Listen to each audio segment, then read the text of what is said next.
नमस्कार, आप देख रहे हैं डीडी न्यूज। मैं हूं लालचंद्र सिंह। देखेंगे देश और दुनिया के समाचार और खासतौर पर चुनाव से जुड़ी खबरें, लेकिन सबसे पहले हेडलाइंस।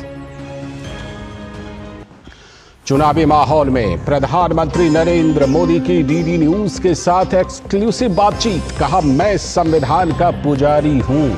शासन चलाने के लिए संविधान ही सबसे बड़ा धर्म ग्रंथ। कांग्रेस के परिवार ने किया है संविधान का चीरहरण। ओडिशा के चुनावी दौरे पर पीएम मोदी ने पुरी में किया भव्य रोड शो। ढेंकनाल में गरजे पीएम मोदी। नवीन पटनायक की सरकार पर बोला हमला। दोपहर बाद पश्चिम बंगाल में करेंगे तूफानी रैली। ममता बनर्जी भी अपनी रणनीति के साथ तैयार। देश की 49 लोकसभा और ओडिशा की 35 विधानसभा सीटों पर भी मतदान जारी। आम से लेकर खास तक हर वर्ग के लोगों में मताधिकार को लेकर उत्साह।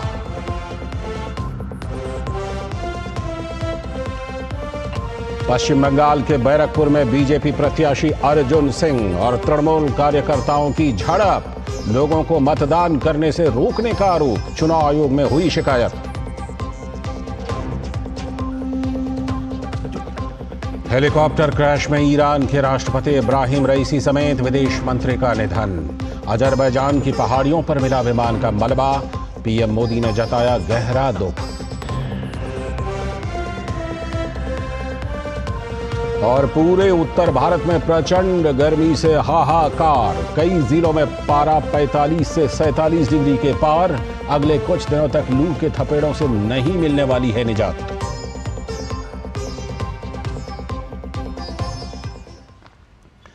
ये थी हेडलाइंस और अब देखते हैं खबरों को विस्तार से। और सबसे पहले बात प्रधानमंत्री के एक्सक्लूसिव इंटरव्यू की।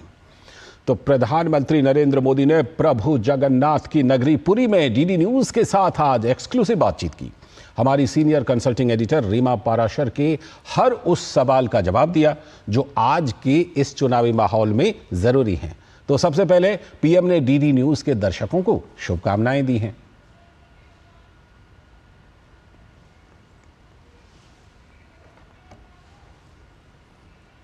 की धरती से जय जगन्नाथ और सबको मेरी बहुत शुभकामनाएं। और डीडी न्यूज के साथ खास बातचीत में पीएम ने संविधान पर खुलकर बात की। उन्होंने कहा कि वो संविधान की पूजा करते हैं। उनके लिए संविधान सरकार चलाने का धर्म ग्रंथ है। पीएम ने इस मौके पर कांग्रेस को भी घेरा और कहा कि कांग्रेस के परिवार ने संविधान का चीरहरण किया है। डॉक्टर बाबा साहब आंबेडकर का, मैं संविधान सभा का, उस समय सभी महापुरुषों का सर झुका करके प्रणाम करता हूं कि उन्होंने देश को ऐसा संविधान दिया कि एक चाय वाले का बेटा, एक गरीब मां का बेटा, और मेरे देश के लोकतंत्र की ताकत देखिए कि उसने उसे प्रधानमंत्री बना दिया। मेरे लिए तो संविधान शासन चलाने का सबसे बड़ा धर्म ग्रंथ है। मेरे लिए एक राजनेता के रूप में, एक पॉलिटिकल लीडर के रूप में, एक जनप्रतिनिधि के रूप में संविधान मेरा मार्गदर्शक है और मैं उसका पुजारी हूं। और ये पूजा मैं आज से नहीं कर रहा हूं। जब संविधान के 60 साल हुए थे तो मैं पहला व्यक्ति था देश में जिसने हाथी पर संविधान रखा और संविधान की यात्रा निकाली, और मोदी सीएम था, पैदल चल रहा था। संविधान को अगर किसी ने बर्बाद किया है, इस परिवार ने किया है, खुद के उपयोग के लिए किया है। सबसे पहले जब पंडित नेहरू जी प्रधानमंत्री बने, कुछ ही वर्षों में उन्होंने संविधान में परिवर्तन करके फ्रीडम ऑफ स्पीच को रिस्ट्रिक्ट करने का काम किया। उसके बाद उनकी बेटी ने उनको जब न्यायालय ने एमपी के रूप में घोषित कर दिया कि आप योग्यता नहीं रखती हो, तो उन्होंने संविधान बदल दिया। देश की जनता ने मांग की कि आपको छोड़ देना चाहिए, तो उन्होंने इमरजेंसी लगा करके संविधान के लीरे उड़ा दिए और वो बैठी रही। उसके बाद उनके बेटे आए, उन्होंने शाहबानू का सुप्रीम कोर्ट का जजमेंट, उसको संविधान में इधर उधर कर करके उलट दिया। लाखों माताओं बहनों के अधिकार को छीन लिया। उसके बाद उन्होंने मीडिया को कंट्रोल करने के लिए एक बिल ले आए। उसके बाद उनके साहबजादे, जिनके पास कोई सत्ता नहीं, एक एमपी के सिवा कुछ है नहीं, उन्होंने संविधान के द्वारा बनी हुई कैबिनेट, उस कैबिनेट के निर्णय को प्रेस कॉन्फ्रेंस बुला करके लीरे उड़ा दिए और कैबिनेट को अपना निर्णय रिवर्स करना पड़ा। संविधान का इससे बड़ा अपमान शायद हिंदुस्तान में किसी ने नहीं किया होगा, जिसमें इन परिवार के चारों पीढ़ी ने किया है। और साथ ही पीएम ने कहा कि पद किसी प्रतिष्ठा के लिए नहीं होता, बल्कि इसके लिए जीवन खपाना पड़ता है। पीएम ने कहा कि जब नीयत साफ होती है तो नतीजे शानदार होते हैं। ज्यादातर राजनेता सत्ता, पद, प्रतिष्ठा, उसी के इर्द गिर्द खोए रहते हैं। मैं उससे कोसों दूर हूं। मैं मानता हूं कि पद एक कार्यभार है, पद ये प्रतिष्ठा के लिए नहीं होता है, जीवन खपाना होता है और ये चीजें लास्ट मोमेंट नहीं करनी होती है, बहुत पहले से तैयारी करनी चाहिए। इतना बड़ा देश है, उसकी आवश्यकताओं को समझना चाहिए, उसके आधार पर नीतियां बनानी चाहिए, रणनीति बनानी चाहिए, निर्णय करने चाहिए और तब जाकर के फैसले होते हैं, परिणाम मिलते हैं। और जब नीयत साफ होती है ना, तो नतीजे भी शानदार मिलते हैं। और पीएम ने डीडी न्यूज के साथ इस बातचीत में फिर दोहराया कि इस बार उनकी सरकार 400 पार के विशाल आंकड़े के साथ बनेगी। 400 पार देश की जनता का संकल्प है, अबाल वृद्ध का संकल्प है, देश के गांव-गांव का संकल्प है, देश के गरीब का, देश के युवा का, देश के किसान का, देश की नारी का, इन सब का संकल्प है कि इस बार देश 400 पार के साथ नई सरकार के नेतृत्व में नई ऊंचाइयों को प्राप्त करेगा।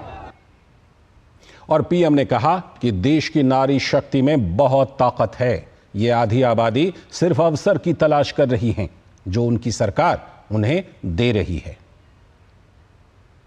भारत की नारी शक्ति आने 25 साल में भारत की गति के लिए दो मैं बड़े निर्णायक फैक्टर देखता हूं। एक, हिंदुस्तान का पूर्वी हिस्सा यानी उड़ीसा, हमारा झारखंड, हमारा बिहार, हमारा बंगाल, ये हिंदुस्तान का पूर्वी इलाका है, या पूर्वी उत्तर प्रदेश।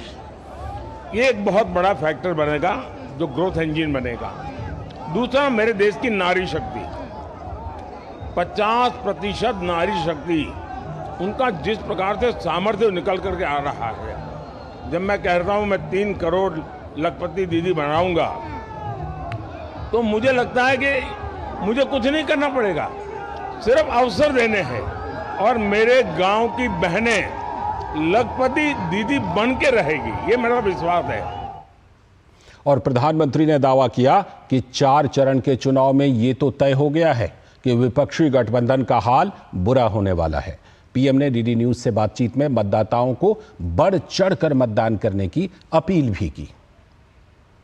4 चरण के चुनाव, इंडी अलायंस पूरी तरह अस्त हो चुका है। अब जो चरण शुरू हुए हैं वो हमें 400 पार जाने की मजबूती दे रहे हैं। आज भी मैं मतदाताओं से कहूंगा, भारी मतदान करें, जी भर करके मतदान करें, देश के लिए मतदान करें।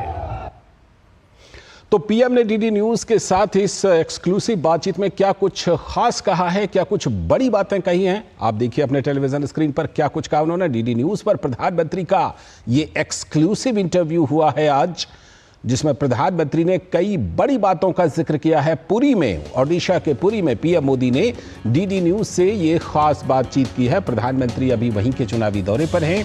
पीएम ने संविधान पर खुलकर अपनी बात रखी। संविधान को लेकर सवाल इस बार उठ रहे हैं तो खुलकर बात रखी प्रधानमंत्री नरेंद्र मोदी ने। उन्होंने कहा, मैं संविधान का पुजारी हूं। प्रधानमंत्री ने कहा, मेरे लिए सरकार चलाने का धर्म ग्रंथ है ये संविधान। प्रधानमंत्री ने साफ तौर पर कहा, बाबा साहब को सर झुकाकर नमन करता हूं। संविधान के कारण एक चाय वाला का बेटा पीएम बन सका। प्रधानमंत्री ने यह खास बात कही कि संविधान के कारण ही तो एक चाय वाले का बेटा बना। प्रधानमंत्री, मैं पहला व्यक्ति था जिसने संविधान यात्रा निकाली। प्रधानमंत्री ने यह खास बातचीत की। कांग्रेस ने खुद के लिए संविधान का उपयोग किया। प्रधानमंत्री ने यह आरोप लगाया कि उन्होंने खुद के लिए उपयोग किया। कैबिनेट के निर्णय को फाड़ कर फेंका गया। प्रधानमंत्री ने इस बात का खास तौर पर जिक्र किया जो खास तौर पर राहुल गांधी ने अध्यादेश को फाड़ा था। कांग्रेस की चारों पीढ़ी ने संविधान का अपमान किया है। एक एक कर गिनाया कि किस तरह चार पीढ़ी ने अपमान किया। मेरे लिए पद कोई प्रतिष्ठा नहीं है। प्रधानमंत्री ने एक बार फिर से इस बात को दोहराया।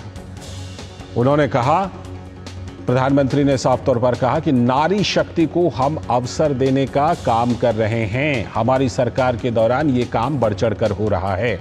मेरी गांव की बहनें लखपति दीदी बनकर रहेंगी। प्रधानमंत्री ने कहा कि देश के गांव की बहनें लखपति दीदी बनेंगी। पिछले 4 चरण में इंडी गठबंधन का अस्त हो चुका है। 4 चरण का जो अनुमान है उसके मुताबिक।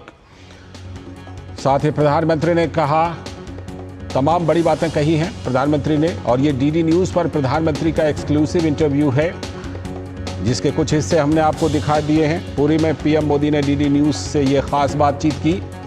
प्रधानमंत्री आज वहीं पर पुरी में थे। पीएम ने संविधान पर खोलकर अपनी बात रखी। संविधान को लेकर कई चर्चा हो रही है इस बार के चुनाव में, तो प्रधानमंत्री ने खुलकर बात रखी। मैं संविधान का पुजारी हूं। पीएम ने साफ तौर पर दो टूक कहा कि मैं तो संविधान का पुजारी हूं। मेरे लिए सरकार चलाने का धर्म ग्रंथ है। संविधान की तुलना धर्म ग्रंथ से की प्रधानमंत्री ने। बाबा साहेब अंबेडकर को सर झुकाकर नमन करता हूं। प्रधानमंत्री नरेंद्र मोदी ने यह बात कही। संविधान के कारण एक चाय वाला का बेटा पीएम बन सका। प्रधानमंत्री ने अपने लिए यह बात कही कि संविधान था तभी तो यह संभव हुआ। मैं पहला व्यक्ति था जिसने संविधान यात्रा निकाली। गुजरात के मुख्यमंत्री के तौर पर प्रधानमंत्री ने यह संविधान यात्रा निकाली थी। कांग्रेस ने खुद के लिए संविधान का उपयोग किया। कांग्रेस पर, मुख्य विपक्षी पार्टी पर पीएम ने यह बड़ा आरोप लगाया और पीएम ने कहा कि कैबिनेट के निर्णय को फाड़ कर फेंका गया। खास तौर पर जब राहुल गांधी ने एक अध्यादेश को फाड़ा था मनमोहन सिंह सरकार के दौरान, उसका जिक्र कर रहे थे। कांग्रेस की चारों पीढ़ी ने संविधान का अपमान किया है। एक एक कर प्रधानमंत्री ने गिनाया इसके लिए। साथ ही उन्होंने अपने बारे में कहा कि मेरे लिए पद कोई प्रतिष्ठा नहीं है, सेवा का माध्यम है ये। नारी शक्ति का खास तौर पर जिक्र किया और कहा कि हम अवसर देने का लगातार काम कर रहे हैं। प्रधानमंत्री ने खास तौर पर देश भर की गांवों की बहनों के बारे में कहा कि लखपति दीदी वो बनकर रहेंगी। हमारी योजनाओं के जरिए पिछले 4 चरण में इंडी गठबंधन का अस्त हो चुका है। इस चुनाव के बारे में प्रधानमंत्री ने दावा किया। 4 चरण के चुनाव हो चुके हैं, आज 5वां चरण का मतदान हो रहा है। तो डीडी न्यूज पर प्रधानमंत्री का इसी दौरान ये एक्सक्लूसिव इंटरव्यू। पुरी में प्रधानमंत्री मोदी ने डीडी न्यूज से ये खास बातचीत की है और जिसके कुछ हिस्से हमने आपको दिखाए भी हैं। संविधान पर खुलकर उन्होंने अपनी बात रखी और संविधान को लेकर उन्होंने खास तौर पर क्या कुछ कहा उसको एक बार हम आपको फिर से सुनवाते हैं। प्रधानमंत्री नरेंद्र मोदी ने क्या कुछ कहा।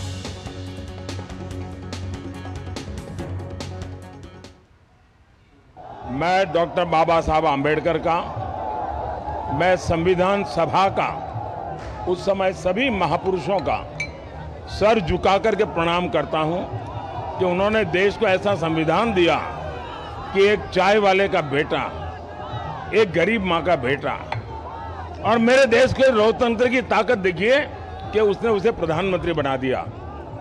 मेरे लिए तो संविधान शासन चलाने का सबसे बड़ा धर्म ग्रंथ है।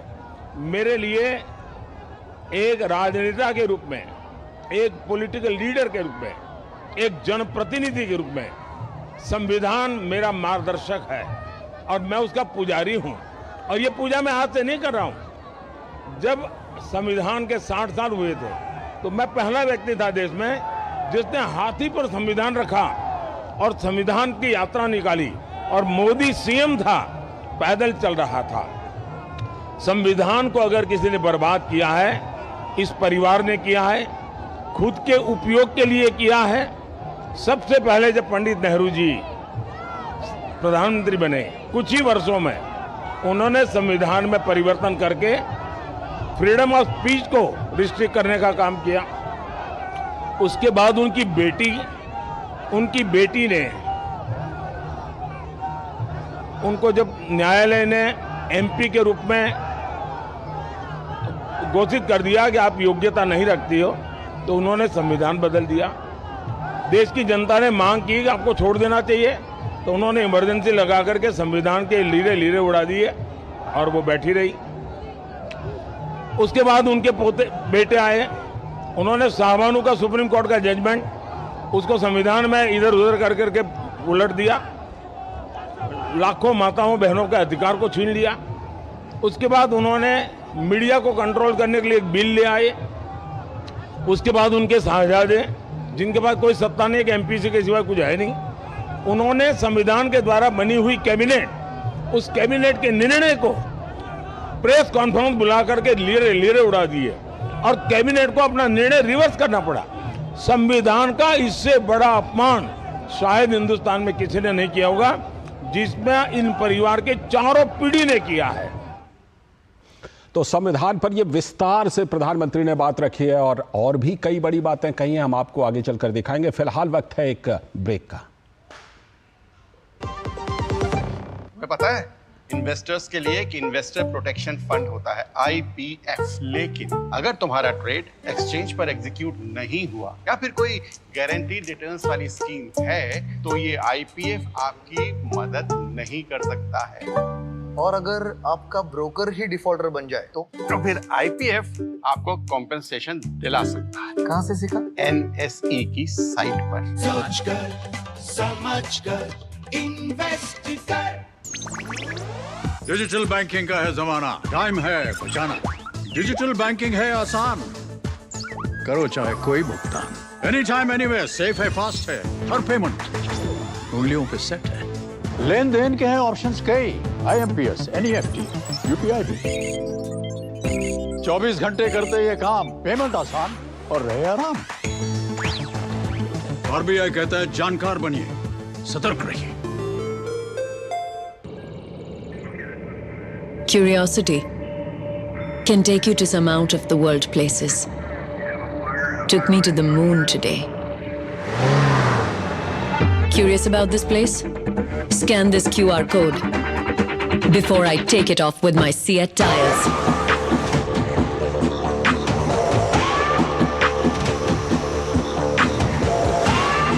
Seat, crafted for the curious. बात जब पीढ़ियों के लिए बनने वाले घर की हो तो जिम्मेदारी बड़ी हो जाती है। गैलेंट समझता है ये जिम्मेदारी। अब डबल M रिब्स के साथ गैलेंट एडवांस TMT रीबार, निर्माण का रियल हीरो। तेरी होने वाली मदर इन लॉ कुछ ज्यादा ही ट्रेडिशनल है। ट्रेडिशनल लोग ज्यादा इमोशनल होते हैं। तो भाई साहब, अब कोई किसी की लाइफ में आग नहीं लगा पाएगा। समर कूल, जो हर दिल करे कबूल।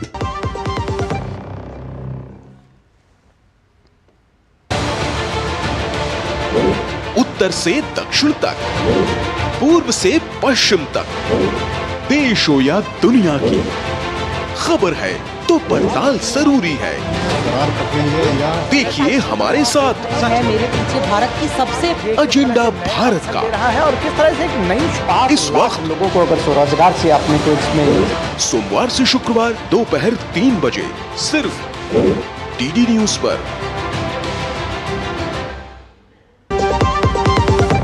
Delivery boy has picked your order. अरे भाई पता है भूख लगी है। 30 मिनट का मैसेज नोटिफिकेशन आया था ना। मैसेज के सहारे थोड़ी बैठ सकते हैं। कल आपने कुछ शेयर्स बेचे थे ना? हाँ, तो चेक किया? मैसेज आया तो था। सिर्फ मैसेज काफी नहीं है। आप शेयर मार्केट में कोई भी ट्रांजैक्शन करते हैं ना, तो स्टॉक एक्सचेंज से आए SMS या ईमेल को अपने डीमैट अकाउंट और बैंक स्टेटमेंट के साथ भी टैली कीजिए। बेटा भूख में ना दिमाग बंद हो जाता है। समझकर इन्वेस्ट कर। मैं कैप्टन होता ना, ओपन कराता। अब हर कोई ओपन करेगा तो मैच कौन क्लोज करेगा? तो भाई साहब, अब कोई किसी की लाइफ में आग नहीं लगा पाएगा। समर कूल, जो हर दिल करे कबूल। Curiosity can take you to some out of the world places. took me to the moon today. Curious about this place? Scan this QR code before I take it off with my Seat tires.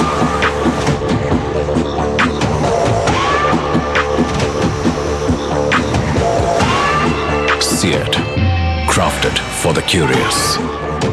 बात जब पीढ़ियों के लिए बनने वाले घर की हो तो जिम्मेदारी बड़ी हो जाती है। गैलेंट समझता है ये जिम्मेदारी। अब डबल एम रिब्स के साथ गैलेंट एडवांस टीएमटी रीबार, निर्माण का रियल हीरो। स्वागत है ब्रेक के बाद। आप देख रहे हैं डीडी न्यूज पर हिंदी में समाचार और हम आपको लगातार दिखा रहे हैं कि प्रधानमंत्री नरेंद्र मोदी ने डीडी न्यूज के साथ एक्सक्लूसिव बातचीत की है। तो प्रधानमंत्री नरेंद्र मोदी ने प्रभु जगन्नाथ की नगरी पुरी में डीडी न्यूज के साथ ये एक्सक्लूसिव बातचीत की है। हमारी senior consulting editor Reema Parashar के हर उस सवाल का प्रधानमंत्री ने जवाब दिया जो आज के इस चुनावी माहौल में जरूरी है। तो सबसे पहले पीएम मोदी ने इस इंटरव्यू की शुरुआत में डीडी न्यूज के दर्शकों को शुभकामनाएं दी। बहुत बहुत धन्यवाद। बहुत धन्यवाद। दूरदर्शन के दर्शकों को मेरा जय जगन्नाथ, भगवान जगन्नाथ की धरती से जय जगन्नाथ और सबको मेरी बहुत शुभकामनाएं। बहुत बहुत धन्यवाद। बहुत धन्यवाद। दूरदर्शन के दर्शकों को मेरा जय जगन्नाथ, भगवान जगन्नाथ की धरती से जय जगन्नाथ और सबको मेरी बहुत शुभकामनाएं। बहुत बहुत तो शुभकामनाएं दी प्रधानमंत्री ने डीडी न्यूज के दर्शकों को। और इस खास बातचीत में पीएम ने संविधान पर खुलकर बात की। उन्होंने कहा कि वो संविधान की पूजा करते हैं, उनके लिए संविधान सरकार चलाने का धर्म ग्रंथ है। पीएम ने इस मौके पर कांग्रेस को भी घेरा और कहा कि कांग्रेस के परिवार ने संविधान का चीरहरण किया है। मैं डॉक्टर बाबा साहब आम्बेडकर का, मैं संविधान सभा का, उस समय सभी महापुरुषों का सर झुका करके प्रणाम करता हूं कि उन्होंने देश को ऐसा संविधान दिया कि एक चाय वाले का बेटा, एक गरीब मां का बेटा, और मेरे देश के लोकतंत्र की ताकत देखिए कि उसने उसे प्रधानमंत्री बना दिया। मेरे लिए तो संविधान शासन चलाने का सबसे बड़ा धर्म ग्रंथ है। मेरे लिए एक राजनेता के रूप में, एक पॉलिटिकल लीडर के रूप में, एक जनप्रतिनिधि के रूप में संविधान मेरा मार्गदर्शक है और मैं उसका पुजारी हूं। और ये पूजा मैं आज से नहीं कर रहा हूं। जब संविधान के 60 साल हुए थे तो मैं पहला व्यक्ति था देश में जिसने हाथी पर संविधान रखा और संविधान की यात्रा निकाली, और मोदी सीएम था, पैदल चल रहा था। संविधान को अगर किसी ने बर्बाद किया है, इस परिवार ने किया है, खुद के उपयोग के लिए किया है। सबसे पहले जब पंडित नेहरू जी प्रधानमंत्री बने, कुछ ही वर्षों में उन्होंने संविधान में परिवर्तन करके फ्रीडम ऑफ स्पीच को रिस्ट्रिक्ट करने का काम किया। उसके बाद उनकी बेटी ने उनको जब न्यायालय ने एमपी के रूप में घोषित कर दिया कि आप योग्यता नहीं रखती हो, तो उन्होंने संविधान बदल दिया। देश की जनता ने मांग की कि आपको छोड़ देना चाहिए, तो उन्होंने इमरजेंसी लगा करके संविधान के लीरे उड़ा दिए और वो बैठी रही। उसके बाद उनके बेटे आए, उन्होंने साहबानों का सुप्रीम कोर्ट का जजमेंट, उसको संविधान में इधर उधर कर करके उलट दिया, लाखों माताओं बहनों के अधिकार को छीन लिया।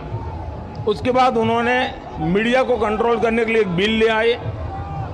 उसके बाद उनके साहबजादे, जिनके पास कोई सत्ता नहीं, एमपी के सिवाय कुछ है नहीं, उन्होंने संविधान के द्वारा बनी हुई कैबिनेट, उस कैबिनेट के निर्णय को प्रेस कॉन्फ्रेंस बुला करके लीरे उड़ा दिए और कैबिनेट को अपना निर्णय रिवर्स करना पड़ा। संविधान का इससे बड़ा अपमान शायद हिंदुस्तान में किसी ने नहीं किया होगा, जिसमें इन परिवार के चारों पीढ़ी ने किया है।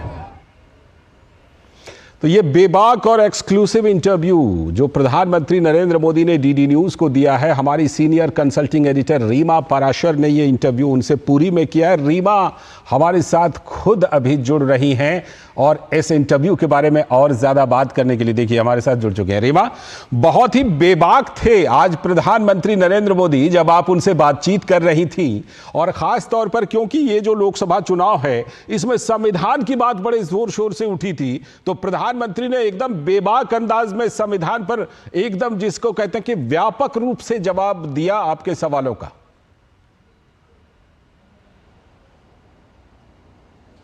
बिल्कुल लालचंद, एक तरीके से डीडी न्यूज के दर्शकों को प्रधानमंत्री ने कई संदेश भी दिए और जय जगन्नाथ के उद्घोष के साथ जो बात आपने कही वो बात प्रधानमंत्री ने साफ तौर पर कही कि जो उन पर आरोप लगाए जा रहे हैं, उनसे हमने सवाल पूछा कि कोई उन्हें तानाशाह कह रहा है, कोई ये डर पैदा कर रहा है लोगों के बीच में कि अगर मोदी दोबारा वापस आते हैं तो संविधान खत्म कर देंगे, लोकतंत्र की हत्या कर देंगे। इन सब को लेकर प्रधानमंत्री ने इतिहास के पन्नों को खंगाला। इतिहास के पन्नों को खंगालते हुए उन्होंने कांग्रेस का इतिहास बताया कि किस तरह से संविधान की अब तक जो अवहेलना हुई है वो कांग्रेस पार्टी करती आई। उन्होंने जवाहरलाल नेहरू से लेकर और यूपीए की सरकार तक की बात कही और उन्होंने अपना एग्जाम्पल देकर बताया कि किस तरह खुद जब संविधान की रक्षा करने की बात आती है तो वो आगे बढ़कर ही काम करते हैं। कुल मिलाकर प्रधानमंत्री ने जगन्नाथ भगवान की धरती से आज एक नए तरीके का संदेश भी दिया, जो कि उन्होंने नारी शक्ति का भी आह्वान किया कि किस तरह से नारी शक्ति का उनको प्यार मिल रहा है और उस आशीर्वाद की वजह क्या है। बिल्कुल, और संविधान पर अगर बात होती है तो प्रधानमंत्री ने जैसे खुद भी जिक्र किया रीमा कि जब वो गुजरात के मुख्यमंत्री थे उन्होंने संविधान यात्रा निकाली थी और एक हाथी के ऊपर संविधान की प्रति रखी हुई थी, लेकिन मुख्यमंत्री के तौर पर उस समय जो मुख्यमंत्री थे प्रधानमंत्री नरेंद्र मोदी वो पैदल चल रहे थे। और सिर्फ इतनी ही नहीं, मैं दो चीजों का और जरूर जिक्र करना चाहूंगा रीमा। संविधान दिवस मनाने की शुरुआत प्रधानमंत्री नरेंद्र मोदी ने ही की है, और जब 2019 में प्रधानमंत्री जीते थे तो जब वो समारोह रखा गया था तो सबसे बड़ी संविधान की एक प्रति थी जिसके आगे जाकर उन्होंने शीश नवाई थी और तमाम लोग आए थे। तो प्रधानमंत्री की जो प्रतिबद्धता रही है संविधान के प्रति, उसी को उन्होंने मजबूती के साथ ये बात रखी कि भाई इसी संविधान के चलते जो हमारे लिए धर्म ग्रंथ है, उसी के चलते तो एक चाय बेचने वाला का बेटा आज प्रधानमंत्री के पद पर है।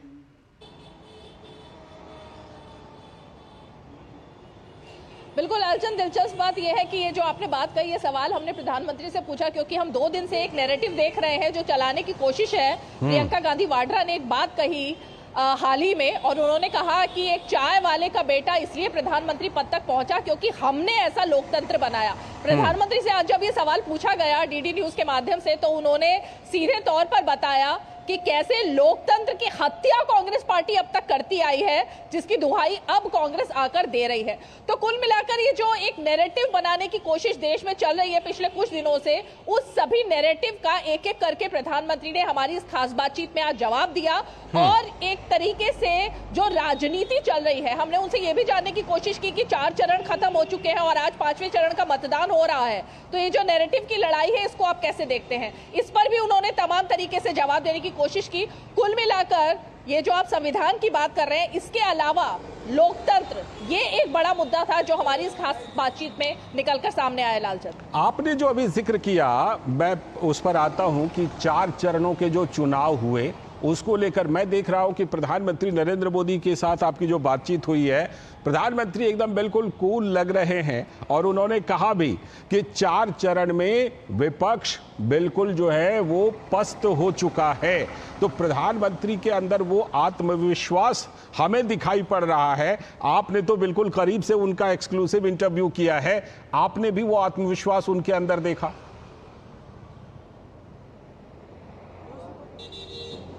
बिल्कुल लालचंद, वो आत्मविश्वास दिखाई भी दिया और सुबह के 7 बजे प्रधानमंत्री पहुंच गए थे आज जगन्नाथ धाम में। पहले उन्होंने दर्शन किए, उसके बाद जनता के बीच उनकी लोकप्रियता इस बात से भी दिखाई दे रही है कि आज कोई छुट्टी का दिन नहीं है, सोमवार का दिन है। उसके बावजूद सुबह के 7 बजे से लोगों की लाइन लगी हुई थी प्रधानमंत्री की एक झलक पाने के लिए, उनसे मिलने के लिए। हमारे इसी इंटरव्यू में प्रधानमंत्री ने एक बच्ची की तरफ कैमरामैन हमारे जो राकेश है उनसे कहा कि इशारा करके ये कि देखिए छोटे छोटे बच्चे सुबह के 7 बजे उनसे मिलने के लिए आतुर है। तो ये जो एक लोगों के बीच लोकप्रियता है, यही प्रधानमंत्री को, नरेंद्र मोदी को इतनी शक्ति देती है, ऐसा उनका मानना है, जिसकी वजह से सुबह 7 बजे हो या रात के 9 बजे हो, वो जनता के बीच दिखाई देते हैं। एक बात और, इसी 400 पार देश की जनता का संकल्प है, अबाल वृद्ध का संकल्प है, देश के गांव-गांव का संकल्प है, देश के गरीब का, देश के युवा का। इसी क्रम में रीमा, एक बात जो मैंने नोटिस की कि प्रायः ये बात कही जाती थी कि इस चुनाव की शुरुआत तो 400 पार के आंकड़े के साथ हुई थी, लेकिन बीच में 400 पार की बात नहीं हुई थी। लेकिन आज तो आपसे बातचीत में प्रधानमंत्री ने एक बार फिर से 400 पार की बात कही।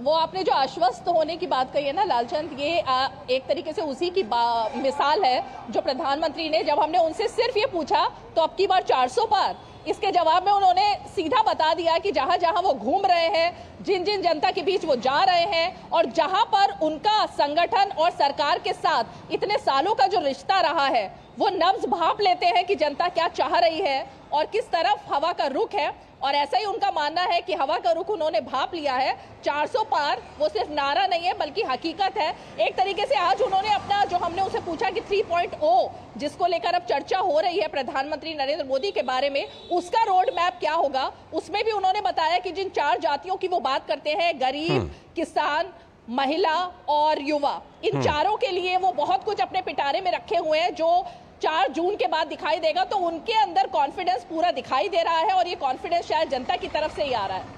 अब मैं आता हूं जरा नारी शक्ति पर, क्योंकि आपसे बातचीत में, एक्सक्लूसिव बातचीत में, प्रधानमंत्री ने नारी शक्ति का खास तौर पर जिक्र किया और कहा कि देश के जो गांवों की नारी शक्ति है, मैं उनको लखपति दीदी बना रहा हूं और आगे चल करके गांव की सभी नारी शक्ति लखपति दीदी बनेंगी। तो उन्होंने खास तौर पर नारी शक्ति का जिक्र किया और नारी शक्ति के सशक्तिकरण के लिए जो काम हो रहा है उसका भी उन्होंने विस्तार से जिक्र किया आपके साथ बातचीत में।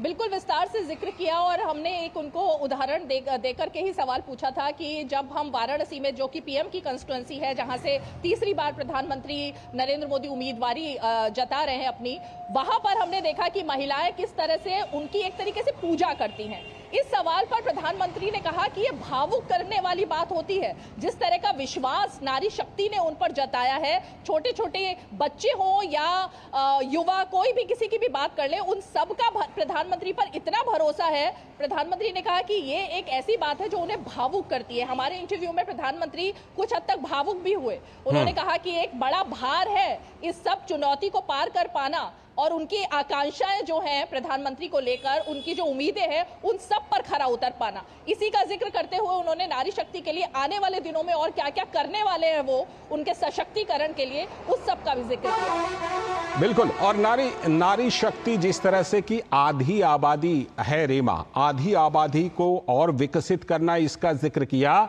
उन्होंने। इस चीज को एक साथ एक और चीज के साथ जोड़ा कि देश में भी जो आधा हिस्सा है, जैसे नारी शक्ति के तौर पर आधी आबादी का और विकास करना है, उसी तरह से देश का जो आधा हिस्सा, खास तौर पर पूरब वाला जो हिस्सा है, उन्होंने जिक्र किया कि पूर्वी उत्तर प्रदेश, बिहार, पश्चिम बंगाल, ओडिशा, ये भी पश्चिमी हिस्से के साथ विकास में कदम ताल करे। इन दोनों चीजों को उन्होंने जोड़ा। जैसे आधी आबादी पूरी आबादी के साथ विकास के मामले में कदम ताल करे, उसी तरह से जो पूर्वी भारत का हिस्सा है वो भी बाकी हिस्सों के साथ विकास का कदम ताल करे। इसका भी उन्होंने बहुत ही अच्छे तरह से सहयोग किया।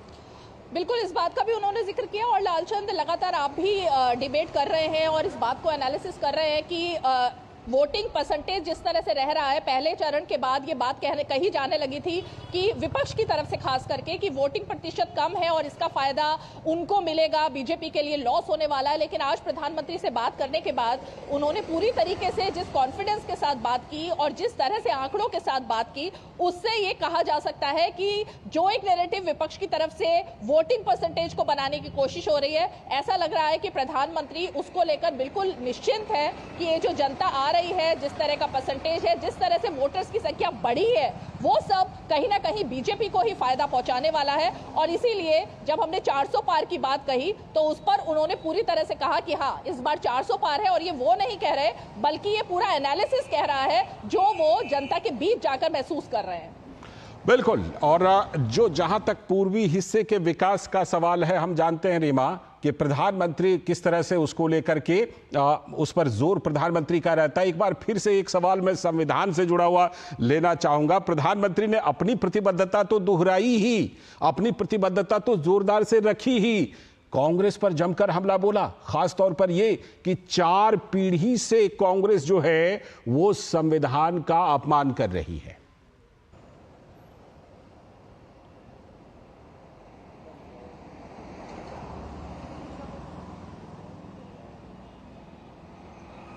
रीमा, आप तक आवाज आ रही है? जी जी, मैं ये कह रहा था कि संविधान वाली बात पर दोबारा लौटता हूं, मुद्दे पर, बल्कि हाँ, संविधान वाले बात पर दोबारा लौटता हूं कि प्रधानमंत्री ने अपनी प्रतिबद्धता तो दोहराई ही, साथ ही कांग्रेस के ऊपर जमकर हमला बोला कि 4 पीढ़ियों ने संविधान का अपमान किया है।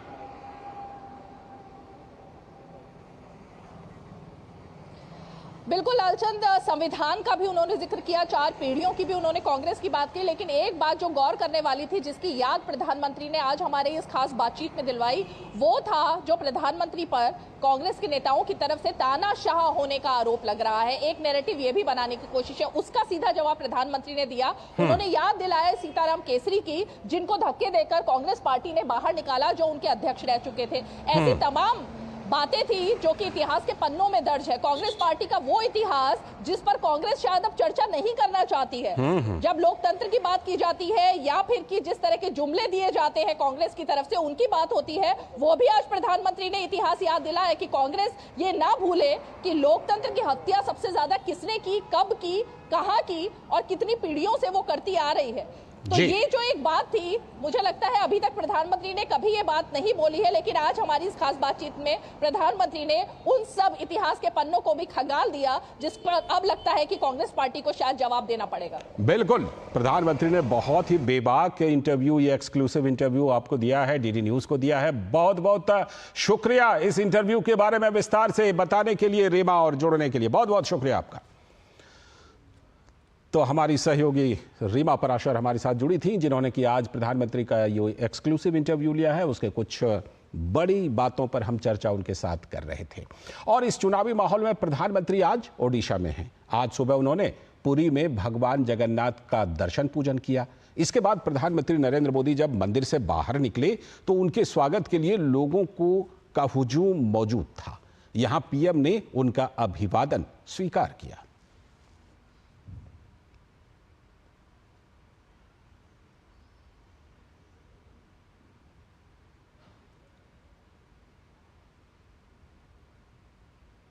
और प्रधानमंत्री नरेंद्र मोदी ने ओडिशा के पुरी में रोड शो किया। इस मौके पर पुरी लोकसभा सीट से पार्टी के उम्मीदवार संबित पात्रा भी उनके साथ रहे। पीएम का काफिला जब पुरी की सड़क से गुजरा तो उन्हें देखने के लिए जन सैलाब उमड़ पड़ा। बड़ी संख्या में मौजूद लोगों ने उन पर फूलों की बारिश की और इस दौरान राज्य की सांस्कृतिक विरासत की झलक भी देखने को मिली।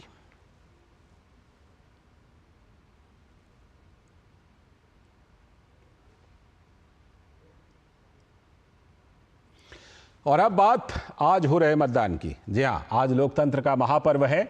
हम सभी चुनाव का उत्सव मना रहे हैं। पहले आप ये तस्वीरें देखिए कि कैसे लोग आज भीषण गर्मी के बावजूद बड़े ही जोश के साथ नई सरकार चुनने में अपनी भागीदारी निभा रहे हैं। ये तस्वीरें जम्मू कश्मीर और उत्तर प्रदेश की हैं। बारामूला जम्मू कश्मीर, बांदीपुरा जम्मू कश्मीर से, लखनऊ जो उत्तर प्रदेश की राजधानी है और उत्तर प्रदेश के जालौन से ये तस्वीरें आप देख रहे हैं कि किस तरह लोग अपना वोट डालने आ रहे हैं। उत्तर प्रदेश में बॉलीवुड भी आज अपनी भूमिका अच्छे से निभा रहा है।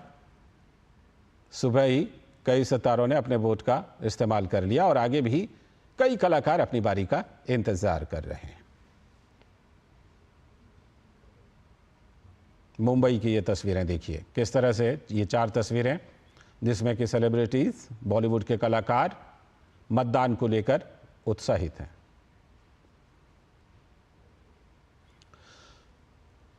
तो कैसा चल रहा है मतदान? हमारे साथ लखनऊ से तपस भट्टाचार्य जी और बारामूला से रमा त्यागी जुड़ चुके हैं। हमारे दोनों संवाददाता हमारे साथ जुड़ रहे हैं मतदान का हाल बताने के लिए कि किस तरह से मतदान का प्रतिशत है, कैसा मतदान चल रहा है। मैं सबसे पहले बारामूला चलता हूं रमा के पास। रमा, आपके पीछे तो मुझे बहुत अच्छी खासी भीड़ दिखाई पड़ रही है, लंबी सी पंक्ति दिखाई पड़ रही है और खास तौर पर महिलाओं की एक अच्छी खासी तादाद दिखाई पड़ रही है। लगता है काफी जोशो खरोश है, काफी उत्साह है।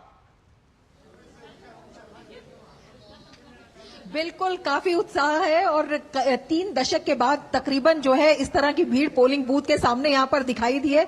पहले मैं बारामूला के मेन टाउन में थी, वहां पर भी 0% वोटिंग पहले होती थी, वहां पर भी बड़ी लंबी भीड़ थी। और यहाँ पर आप देख सोपोर में इस वक्त मैं मौजूद हूं जो एप्पल टाउन कहलाता है। सोपोर के बारे में कुछ बताने की बहुत ज्यादा जरूरत नहीं है, लेकिन इस वक्त आप देखिए किस तरह से पहले किस तरह की तस्वीरें सोपोर से आती थी और इस वक्त किस तरह से लोकतंत्र में विश्वास की तस्वीरें जो हैं वो सोपोर से आ रही हैं। महिलाएं बड़ी संख्या में यहाँ पर मौजूद हैं। मेरे कैमरा सहयोगी विनोद ओझा जी से मैं कहूंगी जरा वो दिखाएं कि किस तरह से जो महिलाएं हैं वो खुश बहुत है। लालचंद्र, जब मैंने उनसे बात की तो उन्होंने कहा कि हम बहुत खुश हैं। आप बताइए, काफी खुश आप नजर आ रहे हैं? हाँ, बहुत खुश है हम, बहुत खुश। हाँ, काफी लंबे समय के बाद। हाँ, आज पहली बार हमने वोट डाला है। पहली बार लालचंद्र, पहली बार वोट डालने का इन्हें मौका मिला है और हंसी देखिए इनके चेहरे पर कितने खुश हैं।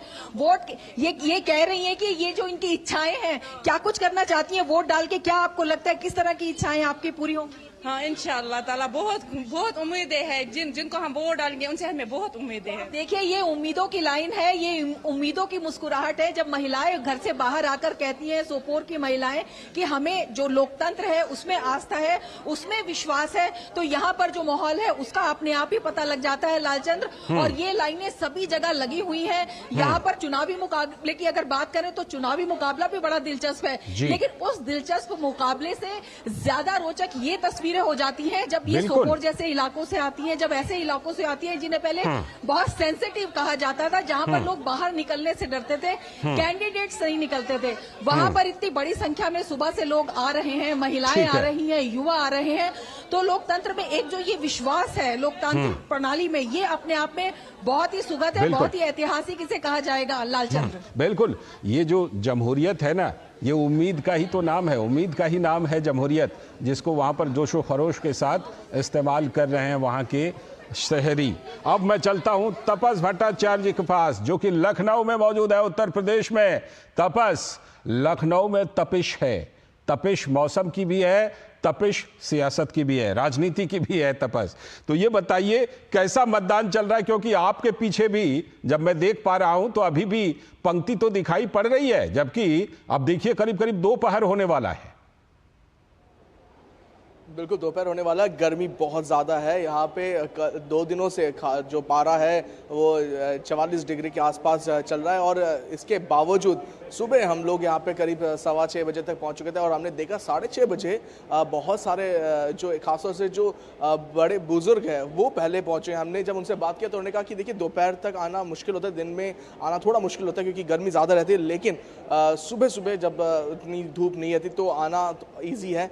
और उसी का नतीजा है कि सुबह से यहाँ पे तांता बंधा हुआ था। अभी थोड़ी देर पहले ही यूनियन मिनिस्टर राजनाथ सिंह यहाँ पे थे, उन्होंने वोटिंग की, उनके बेटे भी आए, बहुत सारे लोग यहाँ पे आ रहे हैं। गोमती नगर के ये कॉन्स्टिट्यूएंट, ये पर्टिकुलर पोलिंग बूथ है, बहुत ही इसको मॉडल पोलिंग बूथ तब्दील किया गया है। तो उसके साथ साथ मैं ये भी बताना चाहूँगा कि इस वक्त 11 बजे के बाद जो पोलिंग परसेंटेज है पूरे उत्तर प्रदेश में वो करीब 27.76% है और लखनऊ में लेकिन वो थोड़ा सा कम है। जो ओवरऑल परसेंटेज है 27.76 उससे थोड़ा कम है। इनफैक्ट लखनऊ में 22.11% है। लेकिन जो दूसरे जगह जैसे जलाओं हो गया, झांसी हो गई, आपके दूसरी और जगह हैं जो इसमें एक है आपका बारामूला की, बाराबंकी में 30% से ऊपर का है, बाकी जगहों पे करीब करीब 28-29% तक का मतदान हुआ है। तो एक्सपेक्ट ये कर रहे हैं कि ये मतदान और ज़्यादा पिक करेगा, खासतौर से जब शाम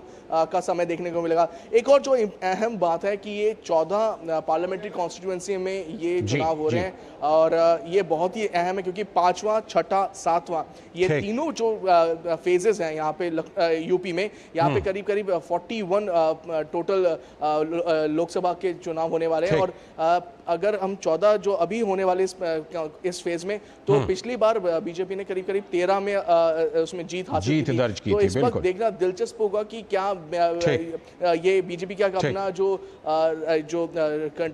ट्रैक है उसको कंटिन्यू कर सकता है, क्योंकि अगर 400 का आंकड़ा पार करना है जैसे वो कह रहे हैं, तो ये नंबर यूपी उनके लिए बहुत अहम है। पिछली बार उनको 62 सीट मिली थी, तो वो उसको आगे बढ़ना चाहेंगे। ठीक, लौटता हूं। जिस तरह से हम अभी टेलीविजन पर तस्वीरें दिखा रहे थे, राजनाथ सिंह केंद्रीय मंत्री मतदान करते हुए, वो लखनऊ से ही उम्मीदवार हैं इस बार भी। शैलेंद्र मिश्र भी हमारे साथ अयोध्या धाम से जुड़ चुके हैं। देखिए, शैलेंद्र भी जुड़ चुके हैं। शैलेंद्र, किस तरह से अयोध्या धाम में तैयारी है मतदान की, कैसा उत्साह है? क्योंकि अयोध्या से बाकी जगहों के भी इस बार लोग प्रेरणा ले रहे हैं, तो खुद अयोध्या में कितना उत्साह है? क्योंकि वहां से लोग प्रेरणा लेकर दूसरी जगहों पर भी उत्साहित हो रहे हैं, तो वहां का खुद का उत्साह कैसा है? देखिए, इस वक्त तो कतार नहीं है हमारे पीछे। आप देखें, अभी थोड़ी देर पहले ज़रूर कुछ लोग थे, लेकिन सुबह से हमने देखा कि काफ़ी लोग आ रहे थे। जिस पोलिंग बूथ पर मैं खड़ा हूँ, ये बगल में 500 मीटर से आगे अगर आप जाएं तो हनुमानगढ़ी और थोड़ी दूर पर ही राम मंदिर है। तो वो ये जगह है कटरा, ये प्राथमिक केंद्र, जहाँ पर तमाम साधु संत सुबह से मतदान कर रहे थे। विनय कटियार, बीजेपी नेता। अगर आप फैजाबाद थोड़ा आगे जाएं तो लल्लू सिंह, फैजाबाद लोकसभा से जो बीजेपी उम्मीदवार हैं, उन्होंने सुबह मतदान किया। उस लिहाज से आप देखें तो 29% मतदान अयोध्या जो फैजाबाद लोकसभा सीट है उसमें 11 बजे तक देखने को मिला है। तो ये एक ठीक ठाक मतदान प्रतिशत कहा जाएगा अगर आप 30% के आसपास 11 बजे तक मतदान देखते हैं। या हमें कह सकते हैं कुछ विधानसभा में तो काफ़ी तेज़ मतदान की खबरें आई सुबह के 2 घंटे में। तो निश्चित तौर पर हम उम्मीद करेंगे कि जब आज मतदान खत्म होगा तब एक अच्छा आंकड़ा देखने को मिलेगा और ये 65-70% तक भी जाएगा, ऐसी उम्मीद की जा सकती है। और ये ऐसा होता है तो उत्तर प्रदेश में बाकी चरणों के मुकाबले हम देखेंगे कि थोड़ा मतदान प्रतिशत बढ़ा हुआ नजर आएगा। लेकिन अभी ये कहना बहुत जल्दबाजी होगी। हम जानते हैं कि बहुत दिलचस्प राजनीतिक लड़ाई इसलिए भी है क्योंकि ये ऐसा चरण है जिसमें फैजाबाद आता है, लखनऊ पर मतदान हो रहा है, रायबरेली और अमेठी इसी चरण में है, उत्तर प्रदेश में है। तो न केवल बीजेपी जो सिर्फ एक सीट रायबरेली छोड़कर सभी सीटों पर मौजूदा समय में काबिज है, उसके लिए एक तरह से चुनौती है सीटें बरकरार रखना। और एक सीट जिस पर वो कह रहे हैं कि रायबरेली भी इस बार जीतेगी, वही कांग्रेस पार्टी के लिए भी देखिए रायबरेली, अमेठी, जहाँ से बीजेपी से स्मृति ईरानी चुनाव लड़ रही हैं, कांग्रेस से केएल शर्मा, तनुज पुनिया बाराबंकी से पीएल पुनिया के बेटे हैं, कांग्रेस से लड़ रहे हैं, सामने बीजेपी की कद्दावर उम्मीदवार हैं जो जिला पंचायत अध्यक्षा हैं। इस तरह की बहुत सीटें हैं। अगर आप लखनऊ से चलें, जैसा कि हम जानते हैं, हमारे सहयोगी बता ही रहे थे, राजनाथ सिंह वहाँ से बीजेपी उम्मीदवार हैं, सामने समाजवादी पार्टी के रविदास जी हैं। तो इस तरह से मोहनलालगंज है, केंद्रीय मंत्री हैं, कौशल किशोर बीजेपी से हैं, सामने है आरके चौधरी समाजवादी पार्टी से। मैं अगर जहाँ फैजाबाद की बात करूँ, लल्लू सिंह जो तीसरी बार किस्मत आजमा रहे हैं, और अवधेश प्रसाद जो 9 बार के विधायक हैं, सपा से इस बार उम्मीदवार है। तो बहुत दिलचस्प लड़ाई है। आप यूपी की सीटों पर देखें इस चरण में। बिल्कुल, बहुत बहुत शुक्रिया शैलेंद्र, अयोध्या धाम से, तपस लखनऊ से और रबा बारामूला से। बहुत बहुत शुक्रिया आप तीनों का जुड़ने के लिए और अपडेट देने के लिए। तो इस बार जो ये 5वां चरण चल रहा है, इस 5वें चरण में महाराष्ट्र में भी कई महत्वपूर्ण सीटों पर चुनाव हो रहे हैं और महाराष्ट्र में उन्हीं में से दक्षिणी मुंबई की सीट जो है वो हाई प्रोफाइल है। शिशिर शेलार हमारे संवाददाता जुड़ चुके हैं, वहां के मतदान का हाल चाल देने के लिए मतदान केंद्र पर ही है। शिशिर, दक्षिणी मुंबई हाई प्रोफाइल सीट, लेकिन एक बात हमेशा होती है कि मुंबई थोड़ी मतदान के मामले में सुस्त रहती है। आज भी क्या वही सुस्ती दिखाई पड़ रही है क्या? सबसे पहले आंकड़े की बात करते हैं। आंकड़े की बात करें तो 11 बजे तक जो आंकड़े हमें प्राप्त हुए उसके अनुसार 15% से ज़्यादा, मतलब 15% और जो है अब तक जो है चुनाव हो चुका है मुंबई समेत। महाराष्ट्र की अगर बात करूं मैं तो हालांकि मुंबई की बात करें तो मुंबई में जो प्रतिशत होता है अमूमन बाकी जो इलाके हैं उनसे कम होता है, और यही कारण है कि यहाँ पर जो है अलग अलग एक्टिविटीज़ जो है वो चुनाव आयोग द्वारा की जाती है। इस वक्त में दक्षिण मुंबई के देखा जाए तो एक पोलिंग स्टेशन पर आपने जिक्र किया कि हाई प्रोफाइल, लेकिन देखिए मुंबई में सिर्फ हाई प्रोफाइल इस बार अगर देखा जाए तो सिर्फ जो चुनावी प्रत्याशी नहीं बल्कि जो वोटर्स है वो भी हाई प्रोफाइल है। और यहाँ पर जहाँ पे खड़ा हूँ मैं, दक्षिण मुंबई का इलाका, यहाँ पे कुछ ही देर में जो है इंडस्ट्रियलिस्ट यहाँ पर आएंगे। मुकेश अंबानी जो है वो भी यहाँ पर अपना वोट डालने आएंगे। सुबह से हमने देखा कि जो बिजनेस इंडस्ट्री से जुड़े हुए लोग हैं वो यहाँ पर बड़ी तादाद में आ गए, उन्होंने जो है वोट यहाँ पे किया हुआ है। इस वक्त 11 बज चुके हैं और इस बार भी हम देख पा रहे हैं काफ़ी भीड़ जो है जो मतदान केंद्र है, पोलिंग स्टेशन से यहाँ पर देखी जा रही है। ये अनुमान लगाया जा रहा है कि इस बार जो है वो पोलिंग परसेंटेज जो है ज़्यादा होने की संभावना है।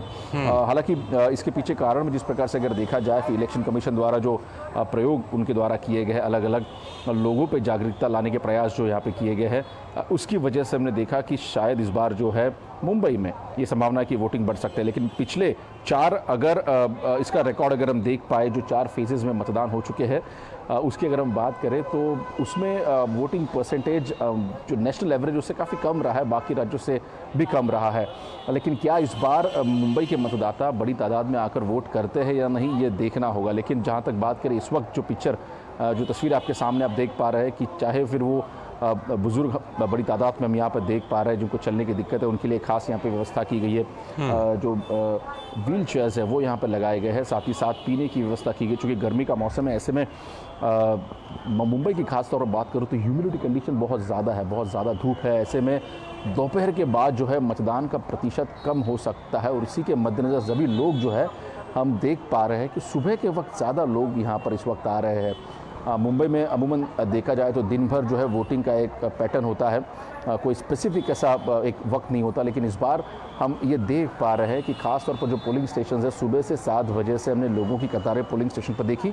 इस वक्त जो तस्वीरें आप लाइव तस्वीरें ये देख रहे हैं दक्षिण मुंबई का ये पोलिंग स्टेशन, जैसे मैंने कह रहा हूँ कि यहाँ पर भी लोग जो है बड़े तादाद में अभी भी आ रहे हैं। तो अब ये दर्शाता है कि इस बार जो है ठीक है पोलिंग का परसेंटेज किस प्रकार से होगा, ये इसको दर्शाता है। दूसरी महत्वपूर्ण बात आपने कहा कि जो प्रत्याशी है खासतौर पर इस बार अगर चुनाव में देखा जाए तो पीयूष गोयल जो कि उत्तर मुंबई सीट से इस वक्त चुनाव लड़ रहे हैं। दूसरी महत्वपूर्ण बात करें सीट की तो मुख्यमंत्री के बेटे जो है डॉक्टर श्रीकांत शिंदे वो भी कल्याण सीट से जो है चुनाव लड़ रहे हैं।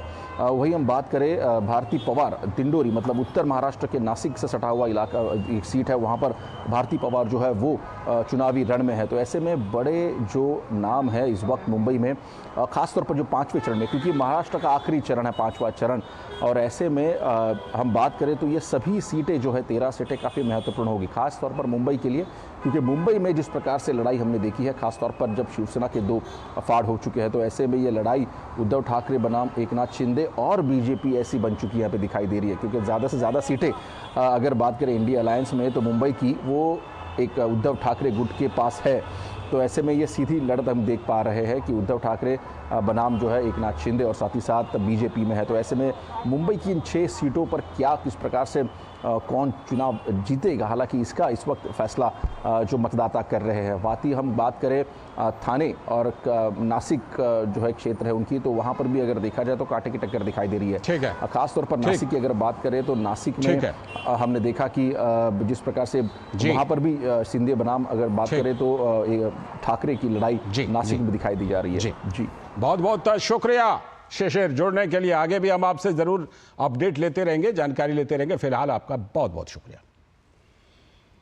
तो अब जाते जाते आपको बता दें कि ईरान के राष्ट्रपति इब्राहिम रईसी का हेलीकॉप्टर क्रैश में निधन हो गया। वो 63 साल के थे। अजरबैजान से लौटते समय उनका हेलीकॉप्टर कल शाम करीब 7 बजे लापता हो गया था। इसमें राष्ट्रपति के साथ विदेश मंत्री हुसैन अमीर अब्दुल्लाहियन समेत 9 लोग सवार थे और हादसे में इन सभी की मौत हो गई है। इस बुलेटिन में इतना ही। नमस्कार।